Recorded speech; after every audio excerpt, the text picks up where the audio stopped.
Halo, assalamualaikum warahmatullahi wabarakatuh, sobat semua di bidan. Kembali lagi bersama kami di sini. Baiklah, ini kita akan membahas soal tentang SKB CPNS kebidanan. Nah, seperti yang udah kita akan membahas beberapa soal nih yang pernah keluar di CPNS tahun 2020. Semoga ini bisa menjadi gambaran untuk kalian yang akan mengikuti ujian SKB CPNS di tahun ini. Semoga soalnya yang keluar mirip-mirip ya. Nah, kali ini kita akan membahas soal yang berkaitan dengan pengambilan keputusan bidan. Jadi kita nggak cuman keluar itu soal tentang kasus-kasus kebidanan, tentang diagnosa dan lain-lain, ataupun tentang kesehatan umum ya. Bukan cuman itu, tetapi di sini kita juga diberi soal tentang dilema pengambilan keputusan, itu juga ada. Seperti itu. Baiklah, langsung saja aku akan beri beberapa contoh soalnya. Semoga saja salah satunya akan keluar di tahun ini yang mirip-mirip. Jadi kalian udah ada gambaran nih untuk persiapan belajar apa-apa aja. Nah, oke, kita mulai. Yang pertama, ini langsung ke bagian pertanyaan aja ya, biar lebih singkat. Bagaimanakah sikap bidan yang seharusnya? Jadi di sini kita diminta untuk gimana sikap bidan, berarti terkait dengan pengambilan keputusan oleh seorang bidan. Nah, baiklah, langsung kita baca datanya. Seorang pasien datang ke bidan. Dari hasil pemeriksaan, pasien mengalami IMS kondiloma acuminata. Kemudian, bidan kenal dekat dengan orang tua pasien. Nah, itu gimana nih sikap bidan nih?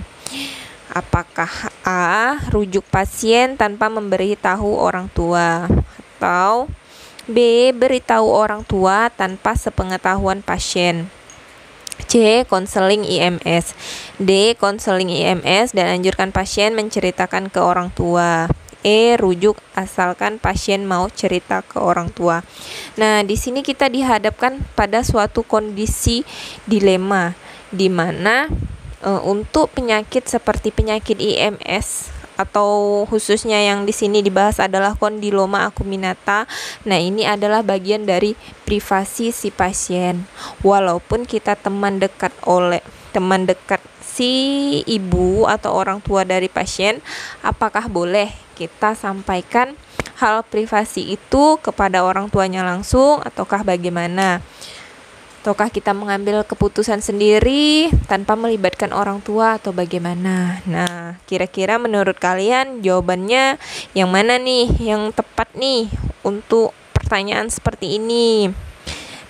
Nah, untuk jawaban yang tepat di sini adalah konseling IMS dan anjurkan pasien menceritakan ke orang tua.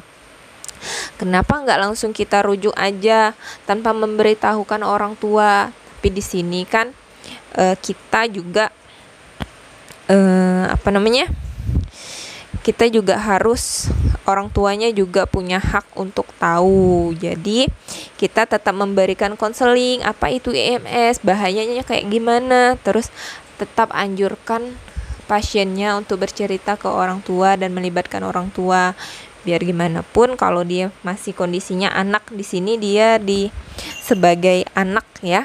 Di kondisi di soal ini berarti tetap harus melibatkan orang tua karena mereka masih tanggung jawab dari orang tua. Seperti itu. Terus yang pilihan E itu rujuk asalkan pasien mau cerita ke orang tua. Kita tidak juga bisa memaksakan kehendak kita. Kalau di E ini lebih memaksakan kehendak ya. Oke, lanjut. Nah, kemudian untuk soal yang kedua, hal yang perlu dikaji oleh bidan adalah, berarti ini terkait dengan tindakan. Hal yang kita kaji selanjutnya. Nah, di sini ada soalnya yaitu hasil pemeriksaan pada ibu postpartum. Terdapat darah merembes dari vagina, uterusnya teraba lembek. Yang perlu kita kaji kira-kira apa nih? Apakah A. TFU, B. kontraksi, C. kandung kemih, D. tekanan darah, E. nadi. Kira-kira yang mana nih menurut kalian? Nah, Jawaban yang tepat di sini adalah kandung kemih. Kok kandung kemih? Kenapa bukan TFU? Kenapa bukan kontraksi? Nah, di sini hati-hati terjebak. Di sini kan dia udah bilang uterus lembek, berarti dia secara tidak langsung udah mengukur nih TFU sama kontraksinya. Kenapa bukan tekanan darah? Nah, di sini kan lebih kepada adanya perdarahan dan uterus lembek. Kira-kira apa sih hal yang bisa menyebabkan subinvolusi uterus atau involusi uterusnya jadi lebih lambat? Apa sih penyebabnya gitu. Nadi lebih ke kalau perdarahannya banyak kayak gitu ya. Mungkin yang kita cek memang nadi sama tekanan darah. Tapi di sini yang lebih menghambat untuk uterusnya berkontraksi itu adalah kandung kemih. Oke, selanjutnya yaitu tindakan apa yang harus dilakukan oleh bidan. Kita langsung aja baca ke materinya, yaitu plasenta tidak lahir dalam 30 menit. Tidak ada perdarahan dan tidak ada tanda-tanda pelepasan plasenta. Nah, kira-kira tindakan apa ya? Udah 30 menit nih, plasenta nggak lahir. Apakah kita pasang infus dan rujuk? Atau lakukan manual plasenta, injeksi oksitosin, beri oksigen, atau masase fundus uteri? Menurut kalian yang mana nih pilihan yang tepat? Yo, yang mana?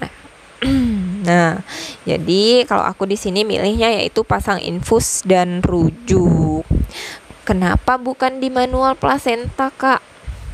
Nah, kamu hati-hati jangan terjebak. Di sini tidak ada tanda-tanda pelepasan plasenta, tidak ada keluar darah. Nah, itu menandakan plasentanya belum ada yang lepas. Khawatirnya adalah terjadi penanaman plasenta yang sangat dalam ke bagian otot rahim. Jadi mereka tidak ada pelepasan plasenta dan itu udah di luar batas kewenangan kita ya buat teman-teman bidan. Terus kenapa bukan injeksi oksitosin? Nah, kalau dari soal ini berarti kemungkinan besar dia sudah diinjeksi oksitosin karena dia udah 30 menit secara tidak langsung itu udah terlewati kayak gitu.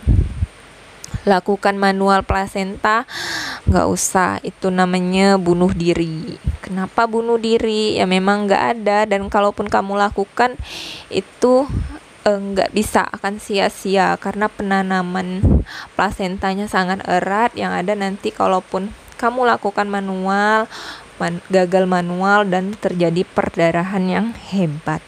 Kenapa bukan beri oksigen? Nah, oksigen di sini dia nggak ada bilang tuh di soal kalau pasiennya sesak atau apa, nggak ada. Masase fundus ya nggak bisa, kan plasentanya belum lahir. Paling kita cuman mengukur TFU tapi bukan masase. Oke.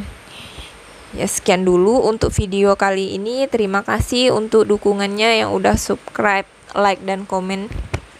Aku doain semoga kalian sukses di SKB dan lulus jadi ASN. Jika kalian merasa video ini bermanfaat, silahkan like dan share. Oke, assalamualaikum warahmatullahi wabarakatuh.